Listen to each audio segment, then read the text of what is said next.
अस्सलाम वालेकुम, उम्मीद है आप खैरियत से होंगे। आप देख रहे हैं नेक्स्ट सॉल्यूशन का यूट्यूब चैनल और मैं हूं मुशफ़ाक़ मुश्ताक। मैं आपको इस चैनल पे सिखा रहा हूं एसईओ एंड ब्लॉगिंग का कोर्स। और एसईओ एंड ब्लॉगिंग का कोर्स क्या है, इसमें हम क्या-क्या सीख रहे हैं और इसके सीखने के बाद आपको क्या-क्या फ़वाइद हासिल होने वाले हैं, इसके बारे में मुकम्मल जानने के लिए लेक्चर नंबर 1 से स्टार्ट लीजिएगा और उसको सॉन यहाँ तक देखिएगा ताकि आपको पता चले कि आज जो काम हम करने वाले हैं, ये किस तरीके से हम स्टेज पे आए हैं। कौन-कौन से स्टेप्स हैं जो पीछे हम फॉलो करते रहे हैं और क्या करने के बाद हमें इस नतीजे पे इस स्टेज पे आना पड़ा। और ये चीज़ आज हम नई चीज़ सीखने वाले हैं।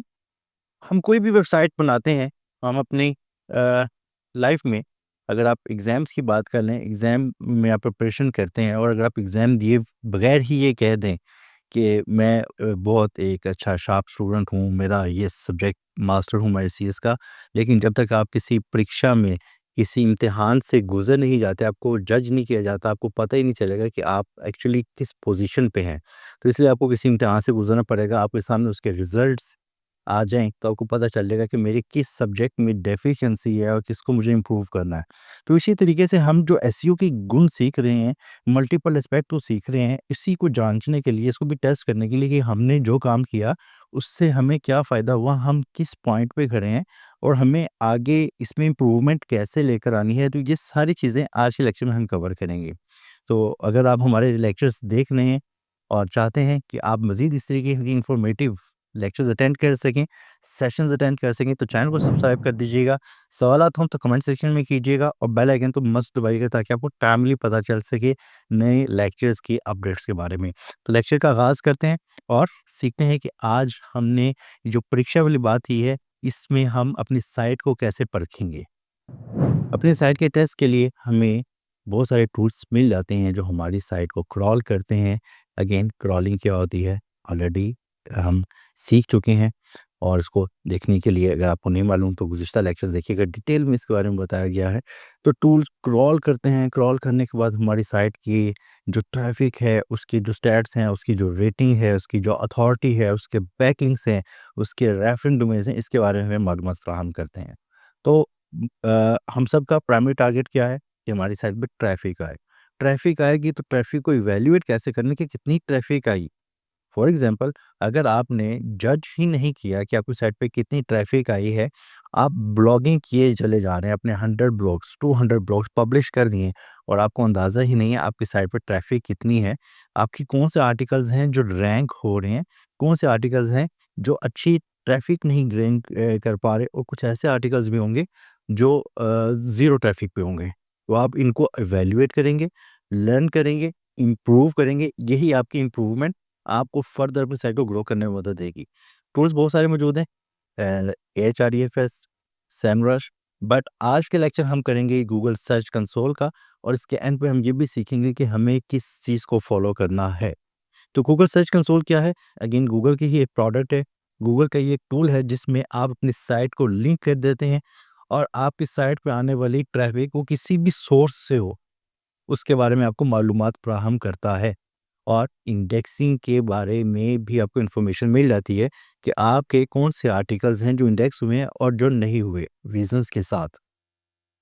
मोस्ट इम्पोर्टेंटली ये भी एक इशू हो सकता है कि आप ब्लॉगिंग करते जा रहे हैं, पेजेज़ आपकी साइट की इंडेक्स नहीं हुए और मुमकिन तौर पर आपने क्वालिटी कंटेंट पब्लिश किया है, लेकिन क्या फ़ायदा कि अगर वो इंडेक्स नहीं हुआ तो वो सर्च में कैसे आएगा? तो इसके लिए हमें पता चलना चाहिए हमारे कौन-कौन से पेजेज़ हैं जो गूगल के रिकॉर्ड में आ चुके हैं और उनकी क्या स्टैट्स हैं। तो उसके लिए हमें गूगल सर्च कंसोल को अपनी साइट के साथ लिंक करना पड़ेगा। लिंक करने के लिए हम क्या करेंगे? बड़ा सिंपल सा एक मेथड है। आप आइएगा अपने वर्डप्रेस के डैशबोर्ड में और यहाँ पर आपके पास प्लगइन हैं। प्लगइन्स होते क्या हैं?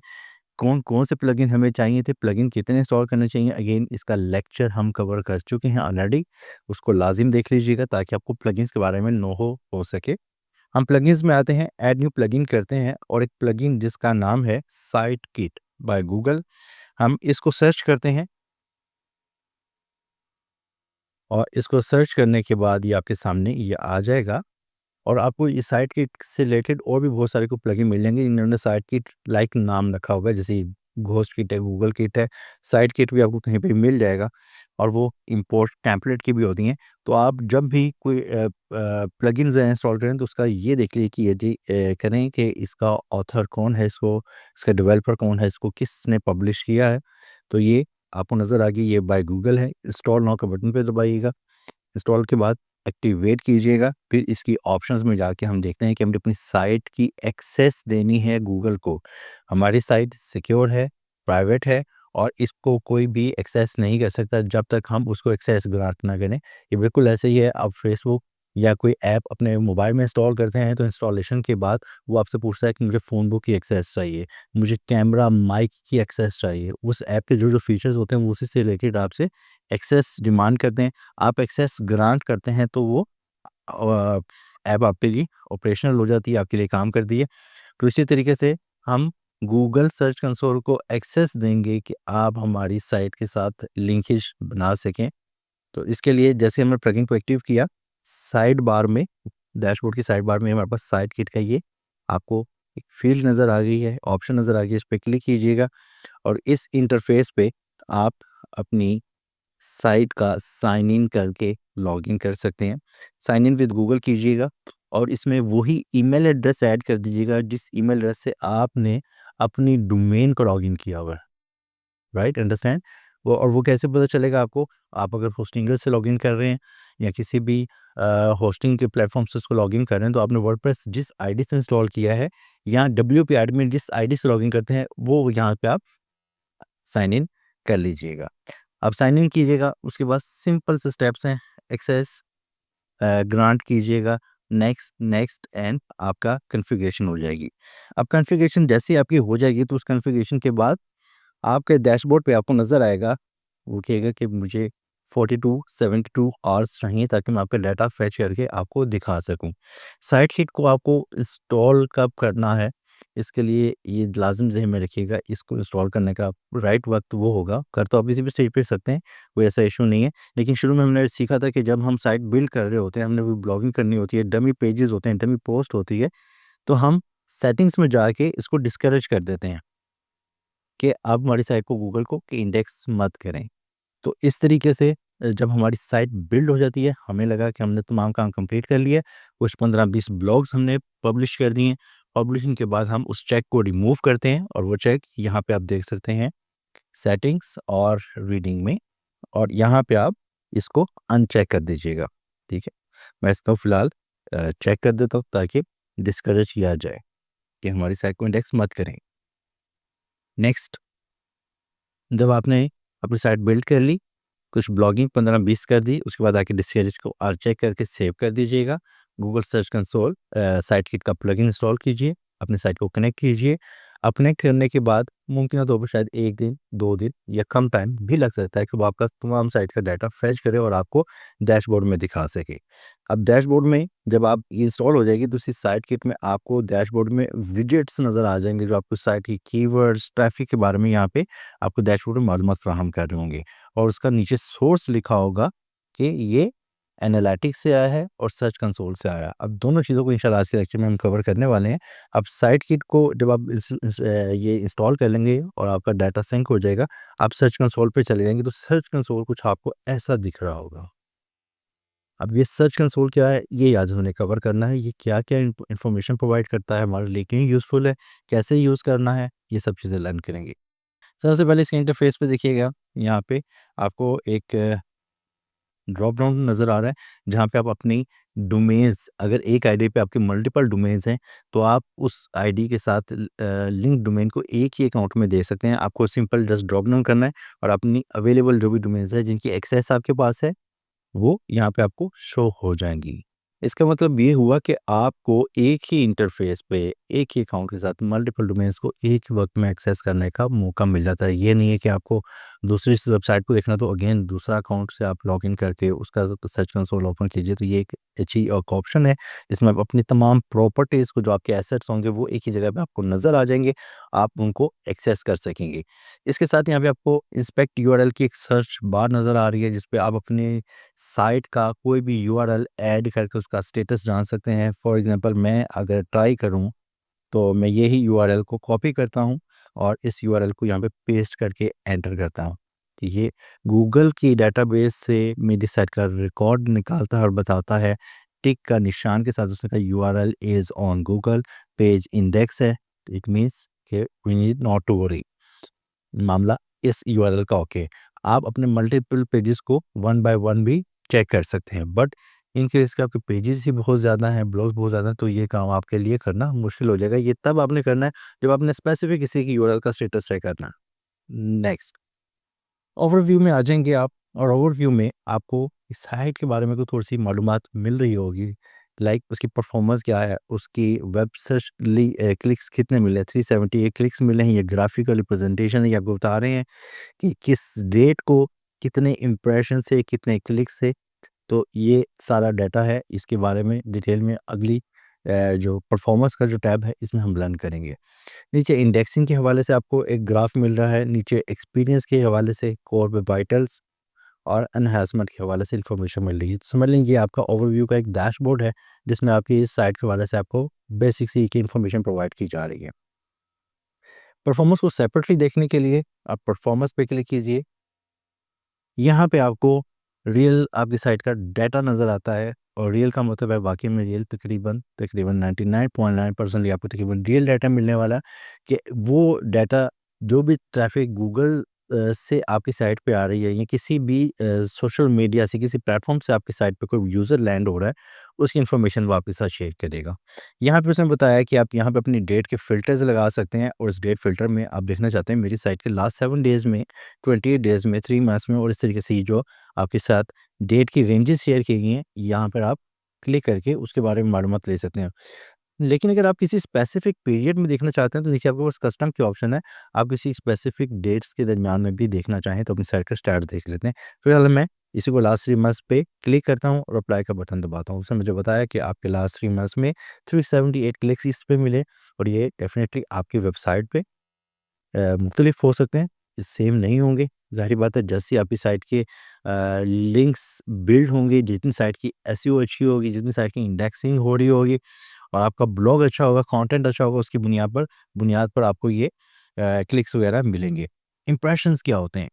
इंप्रेशंस ये हैं कि आपकी साइट अच्छी तो थी, गूगल ने सर्च में किसी एक कीवर्ड पे किसी यूज़र ने कहीं से भी सर्च किया, और सर्च करने के बाद गूगल ने मल्टीपल रिजल्ट्स जो कि पेज 1 पे दिखाएँ और पेज 2 पे भी दिखाएँ हैं, सो ऑन, तो उसने आपकी साइट दिखा दी है। यूज़र को जिसने भी सर्च किया था, उसके सर्च में आपकी साइट लिंक नज़र आ गया है ये। फॉर एग्ज़ाम्पल, हम गूगल पे जाते हैं और सर्च करते हैं डिज़ाइन्स वैली। अब डिज़ाइन्स वैली में डेफ़िनेटली पहले जो ब्रांड था वो हमें नज़र आ गया, लेकिन नीचे आपको और भी इसी से रिलेटेड कुछ नज़र आएँगे। इमेजेस वो लिंक्स वगैरह, ब्लॉग्स हो सकते हैं, कुछ आर्टिकल्स हो सकते हैं, या कोई और इदारा भी हो सकता है, कोई ऑर्गेनाइज़ेशन हो सकती है जो उसी से मिलते-जुलते नाम की हो। फॉर एग्ज़ाम्पल, मैं यहाँ पर एलिमेंटर इंस्टॉलेशन गाइड सर्च करता हूँ, तो अब सबसे पहले उसने एलिमेंटर की मुझे एक वीडियो दिखा दी, यूट्यूब की, फिर एलिमेंटर, और उसके बाद यहाँ पे मुझे दिखेगा ये हबस्पॉट, और ये डिफरेंट इन वेबसाइट्स ने मेरे साथ लिंक शेयर करने के वर्डप्रेस को एलिमेंटर को इंस्टॉल करने का तरीक़ेकार यहाँ पर मौजूद है। अब मैंने इस ग्रीन जिग्स पे अगर क्लिक नहीं किया, तो इसके सर्च कंसोल में जब ये देखेंगे, आपको नज़र आएगा कि इंप्रेशन मुझे मिल गया। यानी कि इंप्रेशन मिल गया है, मैंने सर्प ने अपना रिकॉर्ड दिखा दिया है किसी यूज़र के सर्प में, तो ये इंप्रेशन काउंट हो जाता है। अब अगर आपकी वेबसाइट के 100 लोगों के इम्प्रेशंस आए हैं, तो उसके इम्प्रेशन 100 मुख्तलिफ लोगों ने, ये 100 दफ़ा एक ही बंदे ने मुख्तलिफ कीवर्ड्स पे सर्च किया, तो आपको उसने सर्च में दिखा दिया, तो आपके इम्प्रेशंस हो जाएँगे 100। ठीक हो गया? लेकिन उनमें से क्लिक आपको एक भी नहीं मिला, तो इस केस में क्या होगा, आपका जो एवरेज सीटीआर है वो होगा 0%। लेकिन अगर क्लिक्स मिल गए हैं सिर्फ़ 5 लोगों के आपको, तो आपका सीटीआर हो जाएगा 5%। तो इस तरीके से ये सीटीआर जितना हाई होगा, उतना ही ये आपकी साइट के लिए स्टैट्स के लिए एक अच्छी चीज़ है कि आपका जितने लोग आपको सर्च करते हैं गूगल पे, उनको आपके रिज़ल्ट्स मिलते हैं, तो उस पे भी क्लिक करते हैं। अब क्लिक करवाने के लिए हम क्या-क्या कर सकते हैं, इसको हम गुज़िश्ता लेक्चर्स में कवर कर चुके हैं और नहीं देखे तो वो ज़रूर देखिएगा। नेक्स्ट हमारे पेजेस, हमारे ब्लॉग्स पे एक पेजेस हैं। इन सब को एग्रीगेट एक एवरेज पोजीशन अगर दी जाए, तो वो बता रहे हैं कि आपकी एवरेज पोजीशन ये 54 आ रही है इस केस में। तो इसको अगर आप लर्न करना चाहें, क्वेश्चन मार्क यहाँ पे नज़र आ रहा है, इसको रीड कर लीजिएगा डिटेल के लिए। अब यहाँ पर आपको 2 ग्राफ नज़र आ रहे हैं, purple and blue. Purple graph आपके इंप्रेशंस का है एंड ब्लू आपके क्लिक्स का है किसी भी एक स्टेज पे। फॉर एग्ज़ाम्पल इस डेट पे अगर देखें हम, ये यहाँ पे नज़र आ रहा है कि आपके क्लिक्स 24 हैं और इंप्रेशंस 411। इस केस में चेक करते हैं, इसके 20 नवंबर को क्लिक्स 4 हैं, इंप्रेशंस 816 हैं। तो ये आपके साइट की ट्रैफ़िक के हवाले से, क्लिक्स के हवाले से आपको इन्फॉर्मेशन मिल रही है। नीचे आ जाते हैं तो यहाँ पे आपको एक टैब नज़र आ रहा है जिसमें क्यूरीज़, पेजेज़, कंट्रीज़ वगैरह नज़र आ रही है। ये क्या होती है इनको देख लेते हैं। क्यूरीज़ क्या है कि यूज़र, अगेन क्यूरी को हम लर्न कर चुके हैं लेक्चर 1 में भी और मल्टीपल टाइम इसको रिपीट किया हमने। क्यूरी गूगल पे सर्च किया जाने वाला कीवर्ड है जिसको यूज़र सर्च करता है। अब सर्च करने पर, किस क्यूरी के सर्च करने पर आपके साइट पे यूज़र आए। फॉर एग्ज़ाम्पल यहाँ पे टॉप क्यूरीज़ में आ रहा है टॉयज़ वेबज़ीडो, flying press versus WP rocket. ये हमारे ब्लॉग होंगे, हमारे होम पेज होंगे। जो यूज़र कीवर्ड सर्च करता है, सर्च करने के बाद वो आपकी साइट पे आया, वो ये कीवर्ड से, और साथ में इसके ये क्लिक्स बता रहे हैं कि इस कीवर्ड से आपकी साइट पे 200 क्लिक्स मिले आपको, लेकिन इंप्रेशंस कितने थे? 407। सेकंड ऑप्शन पे देखिएगा, इस क्यूरी के साथ आपकी साइट पे 8 क्लिक मिले हैं और इसकी इंप्रेशन है 719। इस तरीके से आपकी यहाँ पे क्यूरीज़ की इन्फॉर्मेशन मिल जाती है। अब ये क्यूरीज़ की इन्फॉर्मेशन से आपको पता चल गया कि मेरा ये ब्लॉग अच्छी ट्रैफ़िक ले रहा है या कम ट्रैफ़िक ले रहा है, ये ट्रैफ़िक ही नहीं ले रहा। तो आप क्या करेंगे, आप उस कीवर्ड को यानी कि अपने ब्लॉग को सर्च करिएगा जबकि अपने कीवर्ड के साथ गूगल में, तो आपको जो अदर आर्टिकल्स आपसे ऊपर नज़र आ रहे होंगे, आप उनका रिव्यू कीजिएगा या टॉप 3-4 ब्लॉग्स का रिव्यू कीजिएगा और ब्लॉग का रिव्यू करने के बाद आपको पता चल जाएगा कि इन्होंने ऐसा क्या काम किया है जो मेरी साइट पे या मेरे ब्लॉग में नहीं है, जिसकी वजह से वो विन कर गए हैं। आप अपने आर्टिकल को इम्प्रूव कीजिएगा, इम्प्रूव करने के बाद आपके भी इंशाल्लाह स्टैट्स इम्प्रूव हो जाएँगे। है ना मज़े की चीज़? नेक्स्ट स्टेप क्यूरीज़ हो गया। पेजेज़ आपके कौन-कौन से पेजेज़ कितनी-कितनी ट्रैफ़िक ले रहे हैं, तो ये आपके पेजेज़ वाइज़ पूरी साइट के पेजेज़ होंगे। पेजेज़ में आपके ब्लॉग्स भी शामिल हैं। उनका पूरा यूआरएल यहाँ पे आपसे शेयर किया जाएगा और हर पेज के क्लिक्स और इंप्रेशंस आपको यहाँ पर दिखा दिए जाएँगे। तो आपको यहाँ से अपने पेजेज़ के बारे में भी मालूमात स्पेसिफ़िकली मिल जाएगी। क्यूरीज़ के बारे में आपको मिल जाएगी। अच्छा, क्यूरीज़ में मज़े की चीज़ ये है कि क्यूरीज़ में आपको वो भी ऐसे भी देखने को मिलेगा। आपने एक आर्टिकल लिखा है, how to send money through Snapchat for example, और लेकिन वो आर्टिकल इतना ऑप्टिमाइज़ किस्म का आर्टिकल था, अच्छा था और गूगल ने उसको बेहतर जाना, उसको इंडेक्स किया, उसको रैंक किया। और आप जब अपने क्यूरीज़ में आके देखते हैं तो आपको multiple keywords, they may be intense hundreds और थाउजेंड्स, इतने कीवर्ड्स हो सकते हैं कि मल्टीपल कॉम्बिनेशन ऑफ जो कीवर्ड्स हैं वो सारे आपकी साइट पे आ रहे हैं, भले आपने उसका यूजेज ही नहीं किया। ये आपकी ऑन पेज एसईओ जो हमने लेक्चर किया था, उसमें हमने कवर किया था कि कैसे आपने अपनी साइट में कीवर्ड्स का यूज़ करना है, अपने ऑन पेज एसईओ कैसे करनी है, प्राइमरी, सेकेंडरी, सेमेंटिक एसईओ, इन सब की इंजेक्शन हमने कैसे करनी है और एफएक्यू की क्या अहमियत है, ये सब चीज़ें हम लर्न कर चुके हैं। तो ये भी मुमकिन है आपका एक आर्टिकल मल्टीपल कीवर्ड्स पे भी रैंक हो सकता है। नेक्स्ट, आप ये देखना चाहते हैं मेरे जो कीवर्ड्स हैं वो किन कंट्रीज़ में हिट हो रहे हैं, ट्रैफ़िक ले रहे हैं, तो यहाँ पे आपको तमाम कंट्रीज़ की लिस्ट मिल जाएगी और लिस्ट में इस वक़्त यहाँ पर आपको नज़र आ रहा है कि 10 रोज़ हैं। आप इसको एक्सटेंड भी कर सकते हैं या पेज 2-3 पे इस तरीके से नेविगेट कर सकते हैं। तो ये तो बेसिक सी चीज़ है, ये आप देख लीजिएगा, जानते होंगे आप। तो यहाँ पर आपको टॉप कंट्रीज़ दिखाए जा रहे हैं कि यहाँ पे पाकिस्तान से आपको कितने क्लिक्स मिल रहे हैं, इंप्रेशंस कितने हैं, यूनाइटेड स्टेट्स, इंडिया, यूके, तो इस तरह कंट्री वाइज़ आपकी साइट पे आने वाले ट्रैफ़िक और उसके इंप्रेशंस आपको बता दिए जाते हैं। नेक्स्ट, आपके डिवाइसेज़, कौन-कौन से डिवाइसेज़ पे आपको एक्सेस किया जा रहा है, तो यहाँ पर नज़र आ रहा है कि डेस्कटॉप पे ये वाली वेबसाइट विन कर रही है, ये टॉप पे है, ज़्यादा क्लिक्स इसको वो डेस्कटॉप, कंप्यूटर, लैपटॉप्स वाले यूज़र देख रहे हैं। देखिए, मोबाइल और टैबलेट में भी इसको देखा जा रहा है, तो इट मीन्स कि आपकी वेबसाइट की इम्पोर्टेंस है कि उसकी रिस्पॉन्सिवनेस को फिक्स किया जा सके। अगर आपकी साइट की रिस्पॉन्सिवनेस फिक्स नहीं होगी, कैसे करते हैं? लर्न कर चुके हैं हम। रिस्पॉन्सिवनेस कैसे फिक्स होनी है, लर्न कर चुके हैं। और रिस्पॉन्सिवनेस अगर फिक्स नहीं होगी तो क्या होगा? डेस्कटॉप पे तो आपने खुद अपने लैपटॉप पे साइट को बनाया, अच्छे दिख रही होगी, अच्छे से रिएक्ट कर रही होगी, सारे एलिमेंट्स जो भी हैं बिल्कुल ठीक से जो भी आपने उसके साथ इफ़ेक्ट लगाया है, उसकी डिज़ाइनिंग की है, उसकी स्टाइलिंग की है, सब कुछ अच्छे से नज़र आ रहा है। लेकिन क्या आपने उसका मोबाइल या टैबलेट का व्यू देखा है कि वो मोबाइल टैबलेट में कैसे दिखती है? नहीं देखा। तो फिर आप उसको जब चेक करेंगे तो आपको पता चलेगा कि आपका जो हीरो सेक्शन है, आपके जो फर्दर सेक्शंस हैं, वो इतने बिगड़े हुए नज़र आ रहे हैं कि यूज़र एक्सपीरियंस ही ख़राब हो रहा है। आप खुद परेशान हो जाएँगे कि मेरे तो ऐसे एलिमेंट्स नहीं थे, मेरे तो डिज़ाइन ख़राब हो गए, तो इसलिए आपको अपनी साइट की रिस्पॉन्सिवनेस फिक्स करनी पड़ेगी। तो ये important factor. Next search appearance में आपको मिल जाएगी मालूमात कि आपके अगर प्रोडक्ट से रिलेटेड स्निपेट्स वगैरह हैं वहाँ पे है। और डेट वाइज आपको अगर ये देखना है कि किस डेट को स्पेसिफिकली मेरी साइट पे क्या हुआ, 5 दिसंबर, 4 दिसंबर, 3 दिसंबर, सारी डेट वाइज आपको क्लिक्स और इम्प्रेशंस की डेट मिल रही है, तो आप डेट वाइज भी देख सकते हैं। और कस्टम डेट रेंज देखनी है तो ये हमारे पास ऊपर फिल्टर्स मौजूद है। तो ये था परफॉर्मेंस का मैटर, कि परफॉर्मेंस हमने अपनी साइट की चेक करनी है, हमने इसको मॉनिटर करते रहना है ताकि हम अपनी साइट को इम्प्रूव कर सकें और विन कर सकें। यूआरएल इंस्पेक्शन में क्या है? अगेन जब इस पे क्लिक करते हैं तो ये आपको इसी सर्च बार में ले जाते हैं, इसको हमने लर्न कर लिया है। नेक्स्ट आता है इंडेक्सिंग का टैब। इंडेक्सिंग वाला मामला जो है वो देखिएगा। सबसे पहले आपके पास पेजेज़ हैं और पेजेज़ में आपके पास यहाँ पे अगेन एक ग्राफ वगैरह नज़र आ रहा है जिसमें बता रहे हैं कि आपकी साइट के कितने पेजेज़ हैं और कितने इंडेक्स हो गए हैं। तो फिलहाल इन नंबर्स पे परेशान नहीं होना।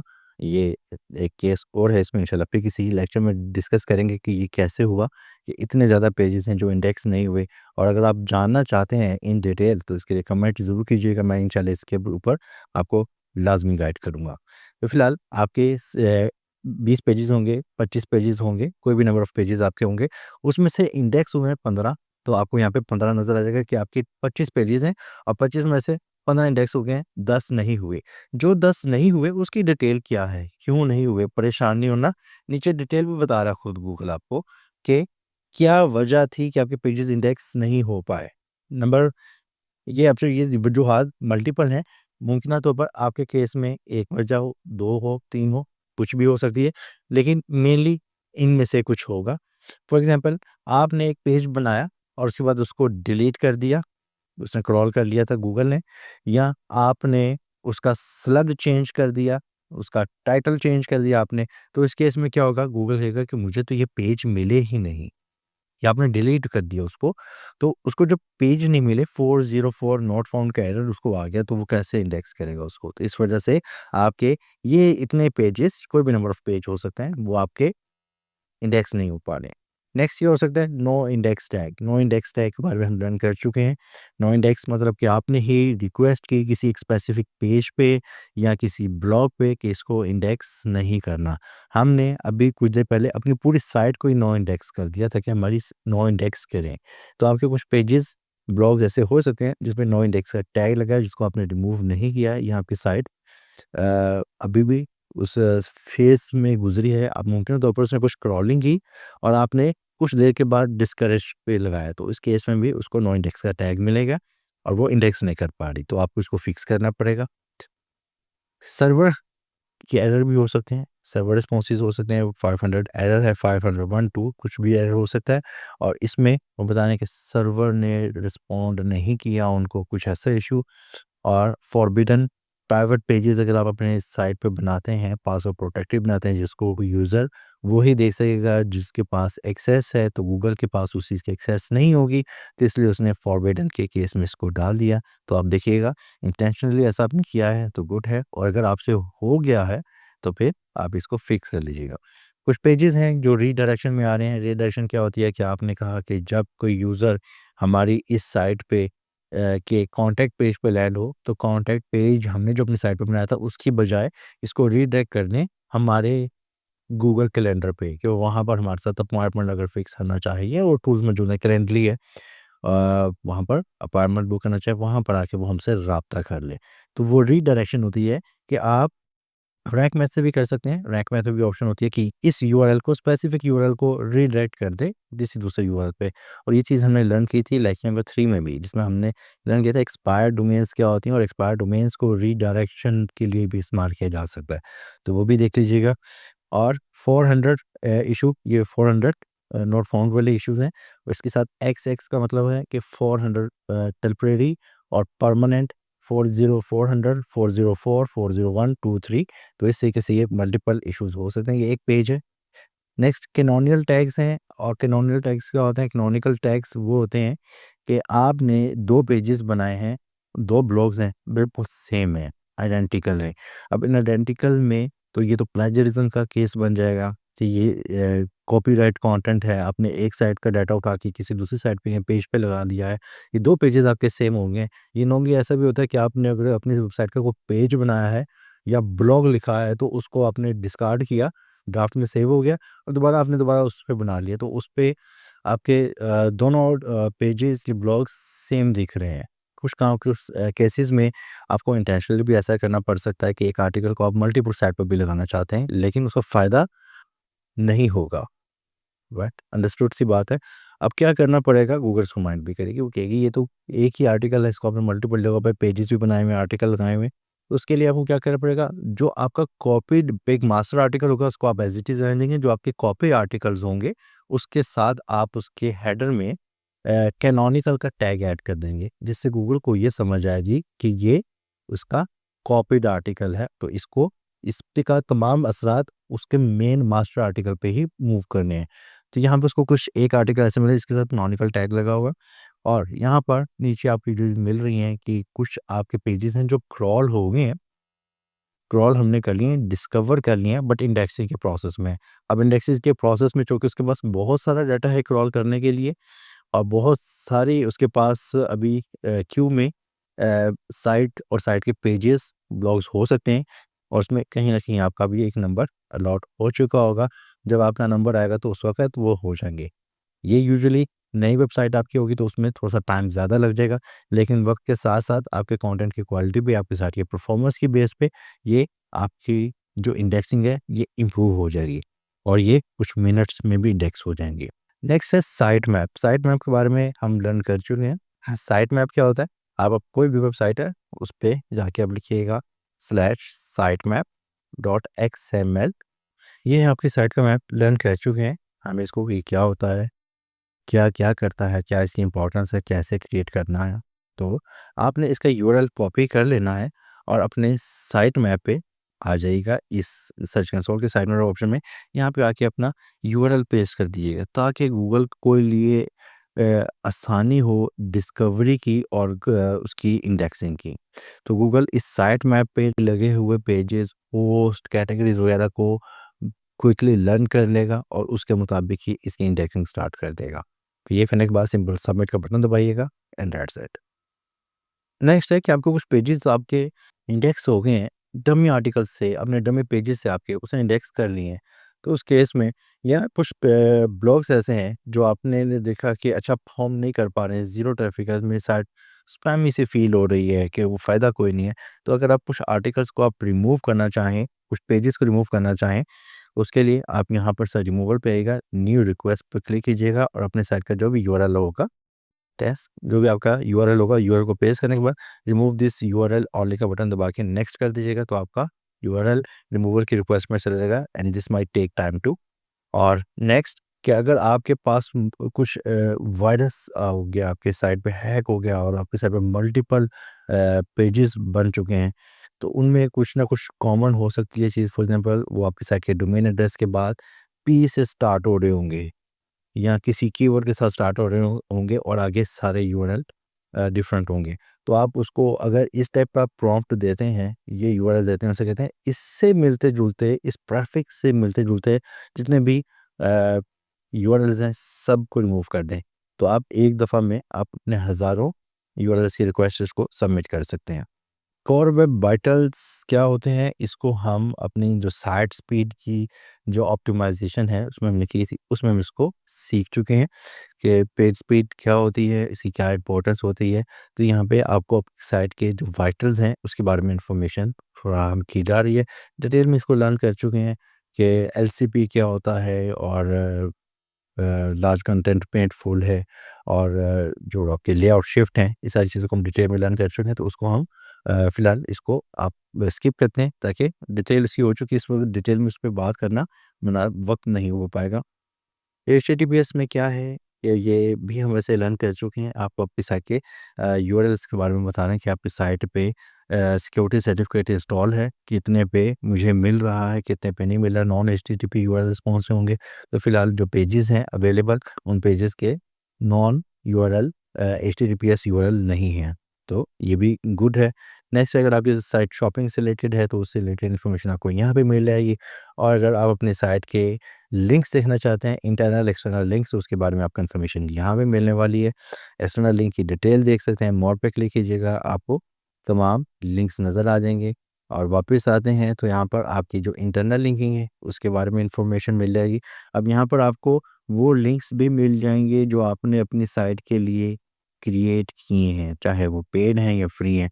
लेकिन आपके जो टूल्स हैं AHREFS, सेमरश, वो आपको दिखा रहे हैं आपके साइट के RDs 50 हैं, और आपके जो बैकलिंक्स हैं वो भी 50 हैं। फॉर एग्जांपल देखिए, मुमकिन तौर पर ये सर्च कंसोल उन 50 में से सिर्फ 5 आपको दिखा रही हो, 10 दिखा रही हो, और वजह ये है कि जिन बैकलिंक्स को उसने अहमियत ही नहीं दी, वो यहाँ पर आपको दिखाएगी भी नहीं, उसने उसको अकाउंट फॉर ही नहीं किया। तो वो जो दूसरे टूल्स हैं वो पूरे आपको हिस्ट्री बता रहे होते हैं कि आपके इतने यूआरएल्स हैं, जो यूआरएल्स के इतने बैकलिंक्स आपके डोमेन के बन चुके हैं, और उस पे क्या-क्या कौन किस आरडीज़ की हैं, उनकी क्या स्टैट्स हैं। तो यहाँ पर आपको ये बेसिक से इन्फॉर्मेशन मिल जाती है।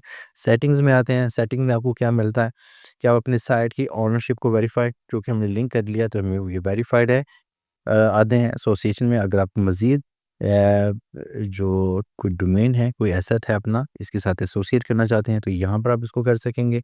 और एड्रेस वगैरह अगर चेंज करना है तो उसके हवाले में मालूमात हैं। और यहाँ पर अगर आप अपनी इस प्रॉपर्टी को अपने इस गूगल अकाउंट से रिमूव करना चाहते हैं तो आप ये भी कर सकते हैं।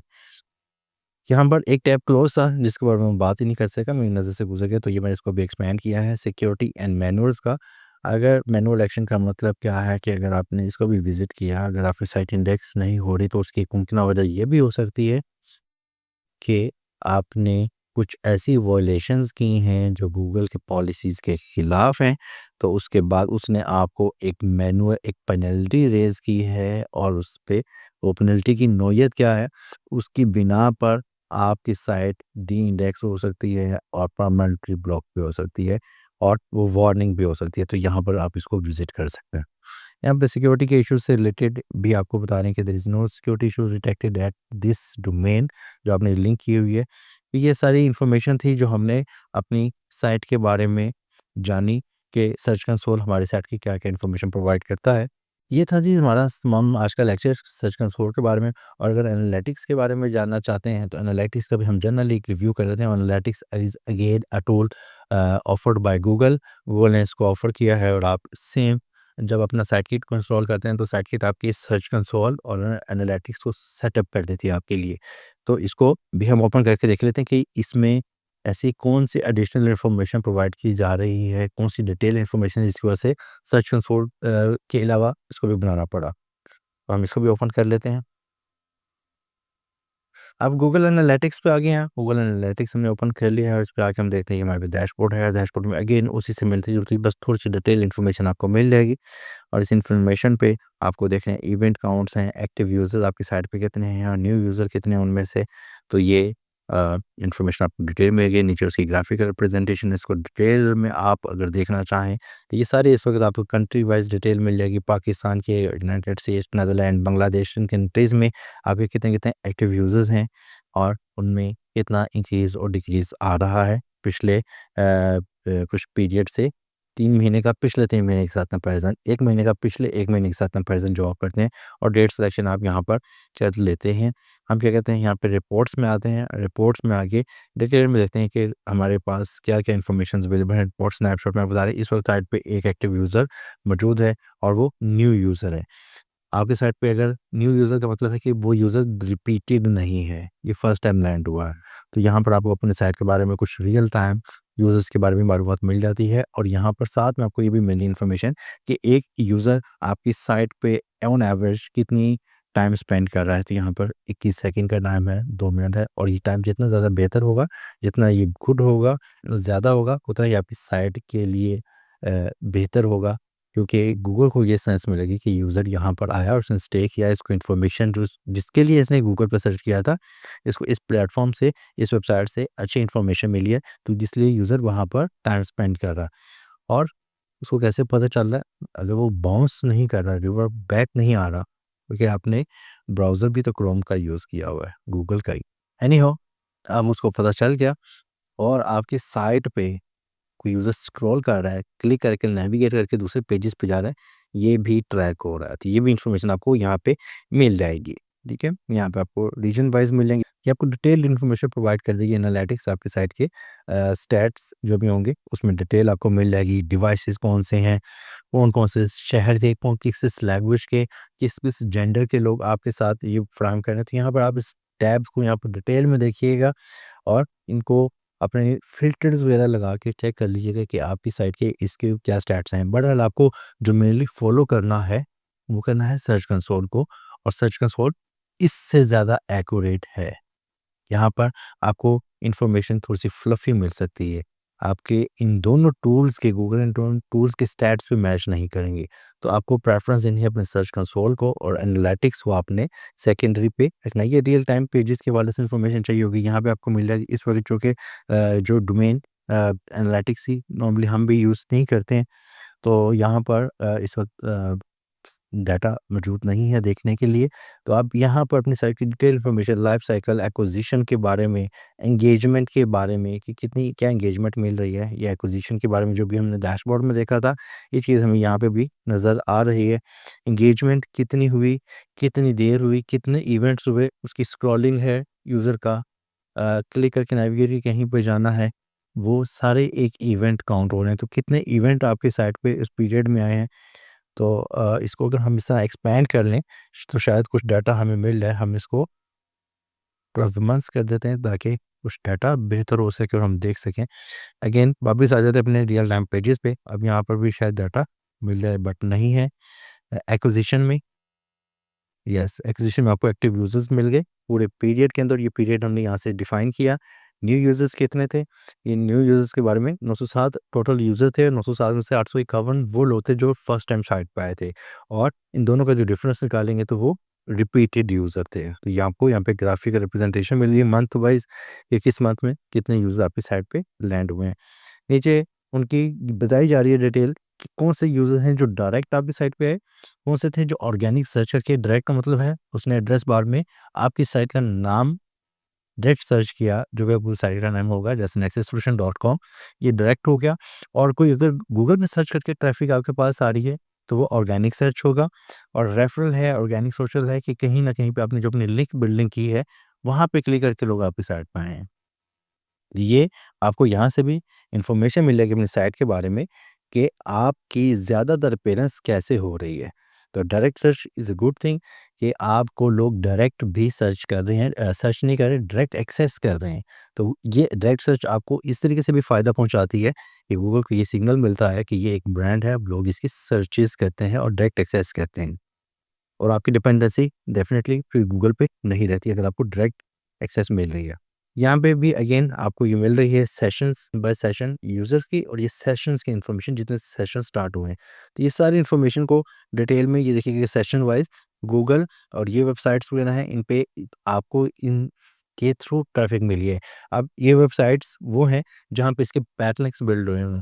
उन पे क्लिक करके आपको साइट पर ट्रैफ़िक मिली है। तो ये सेशंस आपको यहाँ पे इन्फॉर्मेशन इसकी मिल रही है। मैं फर्दर यहाँ पे एंगेजमेंट के बारे में आ जाते हैं। एंगेजमेंट का ओवरव्यू करें, तो एंगेजमेंट में क्या मिल रही है कि एवरेज एंगेजमेंट टाइम पर यूज़र 100 यूज़र था और 100 यूज़र ने एवरेज, किसी ने 2 मिनट गुज़ारे, किसी ने 10 मिनट गुज़ारे, किसी ने 5 मिनट गुज़ारे, किसी ने 15 मिनट गुज़ारे, किसी ने 1 मिनट गुज़ारा।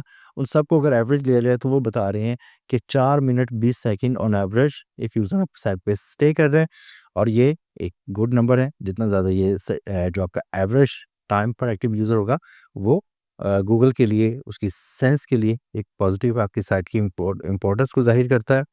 और यहाँ पर आपकी साइट के जो व्यूज़ हैं, उसके इवेंट काउंट है 24,000 इवेंट्स। ये इवेंट्स आप पे स्क्रॉल भी हैं। यहाँ पर पेज व्यू के कितने इवेंट्स है, लोगों ने मुख्तलिफ पेजेस को वो व्यू किया हुआ है 8.8 के, और यूज़र एंगेजमेंट है 6.8 के। एंगेजमेंट की आपने पे कमेंट मांगा है, आपने शेयरिंग करवाई है, आपने नेविगेट करवाया, तो ये एंगेजमेंट वहाँ पे मिली। सेशन स्टार्ट इतने हुए, स्क्रॉल इतने थे, आपके फर्स्ट विजिट इतने थे, क्लिक्स 104 मिले आपकी साइट पे। क्लिक किसी ने जो किए हैं, वो कोई सीटीए भी हो सकता है। यहाँ पे आपके पेजेस वाइज़ आपको इन्फॉर्मेशन मिल जाएगी कि आपके मुख्तलिफ पेजेस पे आपको क्या-क्या ट्रैफ़िक मिल रही है, व्यूज़ मिल रहे हैं, और ये उसकी एक ग्राफ़िकल रिप्रेजेंटेशन है। इसके बाद यहाँ पर अगर हम आ जाते हैं नीचे मोनेटाइज़ेशन में, तो मोनेटाइज़ेशन का ओवरव्यू कीजिएगा। मोनेटाइज़ेशन की वो मोनेटाइज़ेशन है नहीं है जो आप समझ रहे होंगे कि आपने जो गूगल एडसेंस से जो कमाई की। यहाँ पर आपकी मोनेटाइज़ेशन में अगर आपकी ई-कॉमर्स वेबसाइट है, आपकी वहाँ पर लिंकेज है, प्रोडक्ट्स वगैरह की सेल हो रही है, ऐड टू कार्ट हो रहा है, चेकआउट हो रहा है, तो ये हम वहाँ पर आपको बता रहे हैं कि आपकी इतनी परचेज़ेज़ हुई हैं, और उसकी अगर आपकी डिटेल इन्फॉर्मेशन में जाएँगे, तो एक ऊपर आपको ये भी नज़र आएगा कि कितने यूज़र थे जो चेकआउट की स्टेज तक गए हैं और वहाँ से वापस आ गए हैं, उन्होंने ऑर्डर नहीं किया। तो ये भी आपके लिए इम्पोर्टेंट हो सकता है इस केस में कि आपको पता चले कि आपने फॉर्म ही गलत डिज़ाइन किया। आपने वो इन्फॉर्मेशन यूज़र से माँग ली जो वो देना नहीं चाहता, या आपने उसे कहा है कैश ऑन डिलीवरी है नहीं। तो आपको अपने फॉर्म का रिव्यू करना पड़ेगा और देखना पड़ेगा कि मेरे फॉर्म में ऐसी कौन-सी चीज़ है जिसकी वजह से यूज़र इसको चेकआउट नहीं कर पा रहा। मुमकिन तौर पर फॉर्म ठीक हो, लेकिन सबमिट ना हो रहा ऑर्डर, ऑर्डर प्रोसेस नहीं हो रहा। तो यहाँ पर आपको यहाँ पे स्टैट्स इसके बारे में मिल जाएगी। तो ये थी तकरीबन आपकी गूगल सर्च कंसोल को हमने डिटेल में लर्न कर लिया, और एनालिटिक्स एक उसी का डिटेल स्नैपशॉट है। आप इसको रिव्यू कीजिएगा डिटेल में, हमने इसका ओवरव्यू ले लिया है। तो उम्मीद है आज की जो लेक्चर है, जो हमने गूगल एनालिटिक्स सर्च कंसोल के बारे में सीखा है, काफ़ी नई चीज़ सीखने को मिली हैं, मॉनिटर करना के लिए भी, और अपनी साइट के स्टैट्स को जानने के लिए, इम्प्रूवमेंट के लिए। तो ये बड़ी एक हेल्दी प्रैक्टिस होगी जिसको आपको मस्ट फॉलो करना है, ताकि आप जान सकें कि आप किस स्टेज पे खड़े हैं। अब एक छोटा-सा कंपैरिज़न कर लेते हैं, Google search console versus analytics. तो आपको प्रेफ़र करना है सर्च कंसोल।